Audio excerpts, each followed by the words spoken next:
Farel mengucapkan janji dengan penuh keyakinan akan membawa Dita ke pelaminan. Tapi justru diam-diam ia berkhianat. Dan saat ia datang untuk menepatinya, ia hanya menemukan satu hal. Dita sudah menyembuhkan lukanya dan belajar bahagia tanpa dirinya.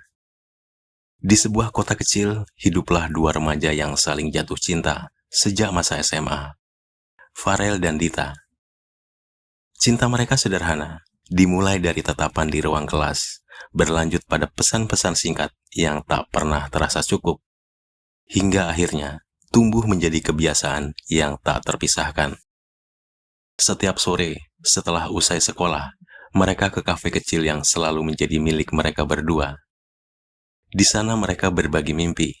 Dita selalu bercerita tentang hal-hal kecil yang membuatnya bahagia.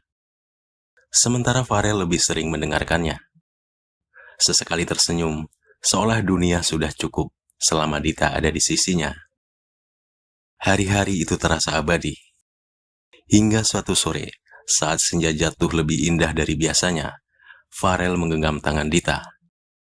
"Aku janji," ucapnya pelan. "Suatu hari nanti, setelah kita selesai mengejar mimpi masing-masing, aku akan menikahimu." Dita tersenyum. Tidak ada keraguan di matanya. Karena saat itu, janji terasa lebih kuat dari kenyataan. Waktu berjalan. Kelulusan datang, membawa mereka ke arah yang berbeda. Farel melanjutkan kuliah di kota lain, lebih besar, lebih ramai, dan penuh kemungkinan. Sementara Dita tetap di kota itu, melanjutkan hidup dengan ritme yang lebih tenang. Mereka menjalani hubungan jarak jauh. Di awal, semuanya terasa mudah.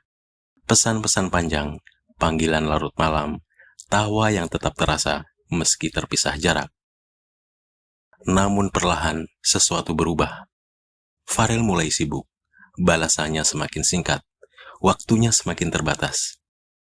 Sementara Dita tetap menunggu seperti dulu. Saat libur pertama tiba, Farel pulang. Dan seperti takdir yang belum berubah, mereka kembali ke kafe itu. Semua terasa sama, tawa mereka kembali hidup, cerita-cerita mengalir tanpa henti. Dan di kafe yang sama, Farel kembali mengulangi janjinya. "Aku akan menikahimu, Dit. Tunggu aku." Dita mengangguk.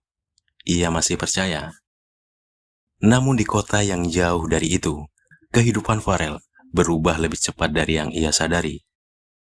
Ia bertemu seseorang, wanita lain yang berbeda dari Dita. Lebih dewasa, lebih mapan, lebih memikat dalam cara yang tak pernah ia temui sebelumnya. Awalnya hanya pertemanan, namun perlahan batas itu kabur. Farel tidak meninggalkan Dita, namun ia juga tidak lagi sepenuhnya milik Dita. Ia memilih diam, menyimpan semuanya, seolah dengan begitu, ia tidak benar-benar bersalah. Saat liburan kedua, Farel kembali pulang. Namun kali ini, Dita merasakan sesuatu yang berbeda. Farel masih tersenyum, masih menggenggam tangannya. Namun hangatnya tidak lagi sama. Di kafe itu, mereka duduk berdampingan. Namun untuk pertama kalinya, Dita merasa sendirian. Ia tidak bertanya, karena terkadang hati sudah tahu jawabannya sebelum kata-kata diucapkan. Beberapa minggu setelah Farel kembali ke kota, kebenaran itu akhirnya sampai pada Dita. Bukan dari Farel, melainkan dari hal-hal yang tak sengaja ia temukan. Foto-foto di medsos dan cerita orang lain. Dan potongan kenyataan yang tak bisa lagi disangkal.